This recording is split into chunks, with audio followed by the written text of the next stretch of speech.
How would you feel if everything you knew about the world was wrong? What if behind our democratically elected leaders was an elite society, a secret society that had been running the affairs of the planet for hundreds, possibly thousands of years?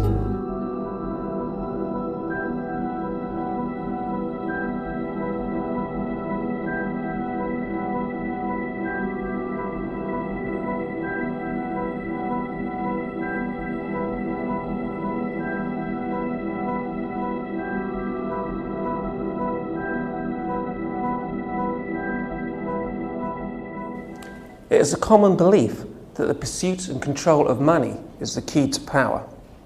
We need look no further than the back of a dollar bill, a symbol of the wealth of the world's only superpower, to see how influential a secretive group such as the Freemasons actually are. On the back of this note, which passes through the hands of hundreds of millions of people every day, you will find the American seal, a pyramid with an eye, an ancient symbol of Freemasonry. And if you overlay this symbol with another ancient Masonic symbol, a six-pointed star, it points to the letters M, A, S, O and N, Mason. At least 13 presidents are known to have been Freemasons, but some accuse them of all belonging to the ultimate and oldest secret society, the Illuminati. But who are they? Clearly secrecy was a contentious issue, so we decided to start with someone who would happily tell us what he thought of it all. In all our time of research, one name continually came up.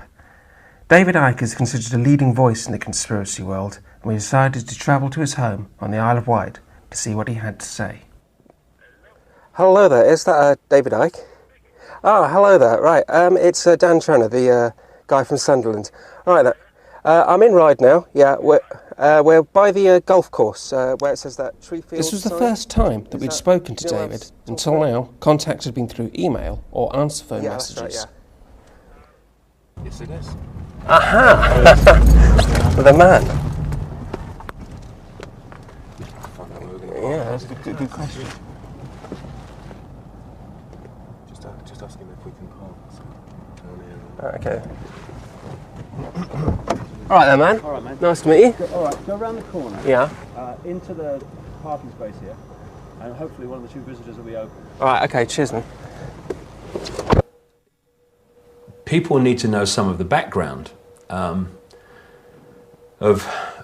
what we're dealing with and how they manipulate us, because when people first hear that a few people control the many, the first reaction is, you must be joking, mate. There's 6 billion people on this planet. A few people can't control them all. Of course they can't. But in fact they can, once a certain structure is in place. And this structure is a series of compartmentalized pyramids. It's like Russian dolls, one doll inside a bigger doll, inside a bigger doll, inside a bigger doll. And at the top of that are a few interbreeding families that go way back into the ancient world. In terms of names, you can pick up names like the Rockefellers in America, the Rothschilds, the British royal family are fundamentally part of these bloodlines.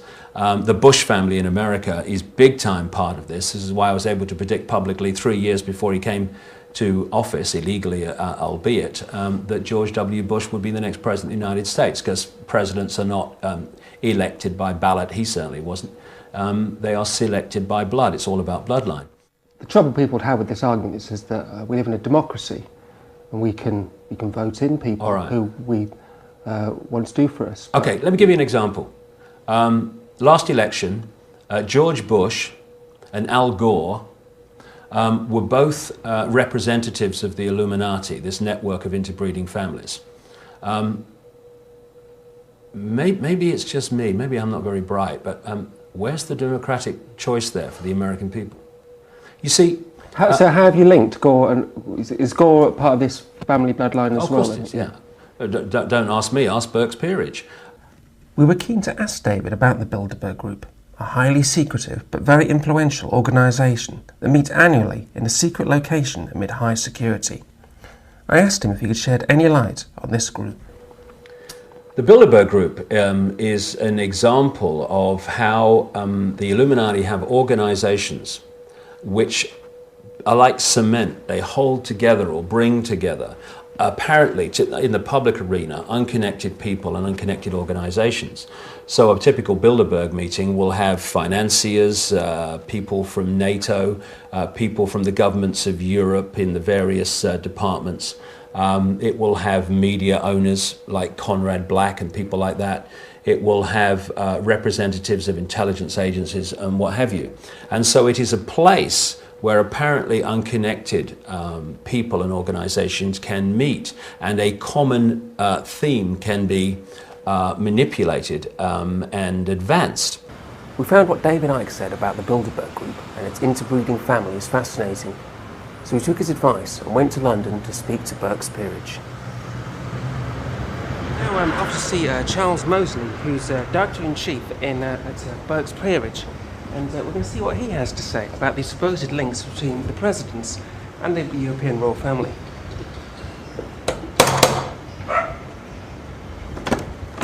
All right, hello there. Charles, right. Hello. Come on in. All right, that'll do. Well, one of the most interesting things, and it's common sense if you think about it, is that we all are related. Everybody in this room, you and me and the milkman, you and the postman, both of us and the Queen. We are probably descended from Lucy, this mysterious woman who lived in Africa, whatever it is, 50 million years ago. It's easier in the case of the presidents, of the US presidents. For a start, America is not that old a country. As a nation, it's about 200 plus years old. As a country which has been settled predominantly on the eastern seaboard, that's to say New England down to the Carolinas, by British people, that's to say from the old British Isles, including Ireland, it's about 350 years old. It's extremely well documented from the point of view of births, deaths, marriages, records, and it is therefore fairly easy to prove links between a lot of the presidents. Something like 16 out of 42 are interrelated, and about 7 or 8 of those 16 descend from British royalty. One of the things I find really interesting is that you said that every time there's an election, quite often you get a candidate, and the guy that goes on to be president, whoever wins that, does have the most royal ancestors. Yeah, I have never said that. A person who has said that is a person who I have had some dealings with in the past, who I'm afraid does rather shoot off his mouth about things he's not really very well up in. It's a nice idea that the guy who wins the presidency is the one with more royal blood, but you've only got to look at Bill Clinton and George Bush Sr. in 1992 to see that it simply ain't true. Clinton comes, as far as we know, from poor white trash ancestry. Indeed, he is classic poor white trash man himself. George Bush comes from what in America is about as grand a family as you possibly can, and there is well-documented ancestry for George Bush. Bill Clinton, it's not nearly so easy to pinpoint it, but as far as is known, there is no shred, or drop, I should say, of royal blood in Bill Clinton's veins, though there's plenty of other things.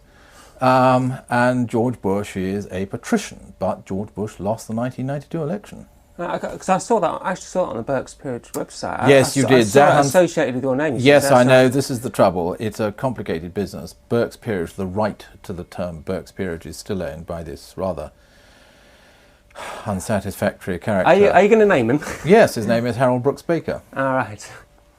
No, there's nothing to be lost by naming names, naming and shaming. Okay, so it's true. Some American presidents are related to European royal families. But if you look hard enough, if you research hard enough, you can link anybody to anybody else. I could be related to you. So what exactly does all this mean? Indeed, where did this leave us? We found some truth in the royal bloodline theory, but clearly Charles Moseley didn't think it was true for every presidential candidate or prime minister. We were keen to seek more grounded answers, so we travelled to Bristol to talk to former BBC journalist and Bilderberg expert Tony Gosling. My website is bilderberg.org, and I've been going along to quite a few of these very secretive Bilderberg meetings, which are quite eerie. The reason I say that... Can you just explain who the Bilderberg group are? Well, they're a group that started in the mid-1950s. They were started by Prince Bernhard of the Netherlands, who was an ex-SS Nazi. And the group meets at least annually for a big conference where they discuss the problems of the world. But the crucial thing about this group is that you've got the people who can really make a difference in the world, the heads of the various different central banks, the boss of the Federal Reserve in the United States, the head of the European Central Bank, the people who control the money of the world. I mean, presumably you've talked to these people. I mean, do they give any justification or any reasons why they try to say keep it's a it private secret? meeting. But then if the future of the Western world is private, then I think the public deserve to know. So you're saying that's like an undemocratic way of... It's totally undemocratic to have private businesses that are in very great positions of trust without any accountability getting together and meeting in private and making decisions about our future behind closed doors. I'm afraid that's just not on, and the press needs to be in there. This got me thinking, were groups like the Bilderberg Group robbing us of our right to self-govern? Was democracy merely a front for secret societies running the world? A Bilderberg attendee in Britain, and a man who is very much manipulating in awareness, is a guy called Ted Heath, who I actually experienced in a makeup room in Sky Television back in 1989, do some strange things indeed, which I didn't understand at the time, but I sure as heck do now. When I arrived at the studio, I was told to go to the makeup room. I was led there, but left there because the makeup lady wasn't there. And there was one other person in the room, and that was Ted Heath, who'd just been interviewed on the program and then had come to have the makeup taken off. So I sat in the chair next to him, just two of us, that's all. And of course I know Ted Heath and all that stuff, so never met him before, but I know of him, of course, as Prime Minister. So I turned to him and I said, all right then, nice to meet you. And he never reacted. And I should emphasise, this was 1989, I was into none of this stuff we were talking about at the time. And he turned to me, he never moved his body, just his head, never acknowledged me at any time. And he looked at me, and he started at the top of his head, and once he turned his head to look like that, he never moved his head either once he turned his head. The only thing that moved was his eyes. And his eyes started at the top of my head, and all I can describe it as, I said when I came back afterwards to my family, I said, you'll never believe the experience I've had with Ted Heath tonight. He scanned me, this guy. His eyes went from the top of my head down to my feet, just his eyes moving, like I say, and then back up again, got to the top of my head, and then just turned his head back and looked at the mirror, never said a word. What happened was that all of his eyes, the whites, the colour, and the pupil, they all went black. The whole of both eyes was black. Now, when we look at people, we talk about what? We talk about making eye contact. Now, I'm looking at you, and I'm making a contact somewhere here, right? When his eyes went into this blackness, there was no point where I made eye contact. It was like looking, I can only describe it as looking into two black holes. There was no point where it stopped. And when I suddenly got into this, and this whole reptilian thing was coming into my research, I didn't go looking for it. I suddenly started meeting people who were telling me the same story. I was contacted by a lady who used to be the wife of a guy who was warden of a place called Burnham Beeches in the west of London, not far from Slough, about 25 minutes drive from Chequers, the Prime Minister's country residence. And she said that her husband was a Satanist because they had to be to do the job, because one of their roles was to organise satanic rituals for the elite in Burnham Beeches. And what she told me was that she was out in Burnham Beeches, which is an area of woodland and clearings, one night during this period where she was with her satanic husband there. And she saw a light, and she followed the light. She's going through the bushes, and when she got closer, she saw a ritual going on with people in long gowns. And what amazed her was the man leading the ritual was Ted Heath. This was amazing enough, and as I'm leaving, after having had this chat where she described all this, I'm finishing my cup of tea and I put it down. And I made a joke of it. I just said to her, I'm having some strange experiences recently. I said, I keep meeting people laughing that tell me they keep seeing people turn into reptiles. I made a joke of it, and I turned to go. And as I turned to go, all I could hear was this woman heaving for breath. And I turned around, and she's holding her chest, gasping for breath. And the first thing she said was, "Oh my God, I thought it was only me." And I said, what are you talking about? Because, I hadn't talked about this stuff to anyone before. I was just letting it kind of sizzle away, see where it went. And she said, well, I wasn't going to tell you that because I thought, Ted Heath having a satanic ritual was stretching enough. She said, well, what actually happened was, as I observed this ritual, Heath turned into a reptile and grew by about 2 feet. And this growing into a much taller entity is probably about 95% of these sort of accounts that have given to me around the world have included that. We went to go and see David Icke yesterday, and he's a very interesting man, has a lot to say about Bilderberg and Freemasons and various other things. I mean, what's your take on him? I mean, do you think he's undermining the kind of stuff you're doing, or do you think he's contributing, or how do you feel? He's just someone else with a slightly different point of view. He's coming from a slightly different direction, but he's engaged with the similar problem, which is how do we expose the secrecy of the way that decisions are made in the 21st century. A lot of big decisions, a lot of the biggest decisions in the world are made totally in private, and how do we expose this to the wider public? But he does talk a lot about the lizards, and I'm afraid that's where we part company. Right. I mean, although I can understand in a way why he's saying this. I mean, if you've ever seen a picture of Queen Beatrix of the Netherlands slowed down slightly, she really does look like she moves like a lizard. All right. But I mean, you can pretty much do that to anybody if you slow them down. Both Tony Gosling and David Icke state that secretive groups such as the Freemasons are heavily influential in the way modern society is run. Another such group is Skull and Bones, which George W. Bush is currently a member. I asked Tony Gosling about this.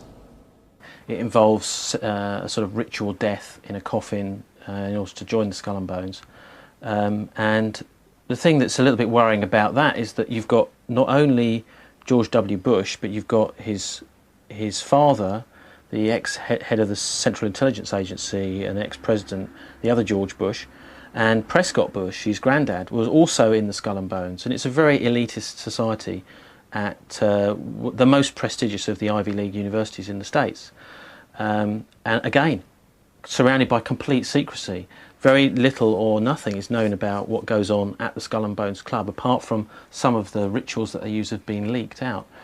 I mean, for example, for Bush to join this group, what he had to do would be to lie down in a coffin, masturbate, and talk about his first sexual experiences and all of his sexual secrets in front of the other members. Yeah, you see, now, I think most people would think that was a kind of peculiar thing to do with your friends. It's very unusual. You see, when I hear that stories like that, I think, how can this be substantiated? Who is there to witness him doing that? Well, there's been several break-ins over the years by other students at Yale University who've brought out documents from inside what they call the tomb.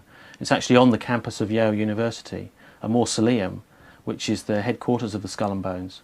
So, I mean, we can, of course, there is always doubt over whether these things are authentic, but it certainly looks like for several different people to find the same thing, some evidence that this is actually what does take place.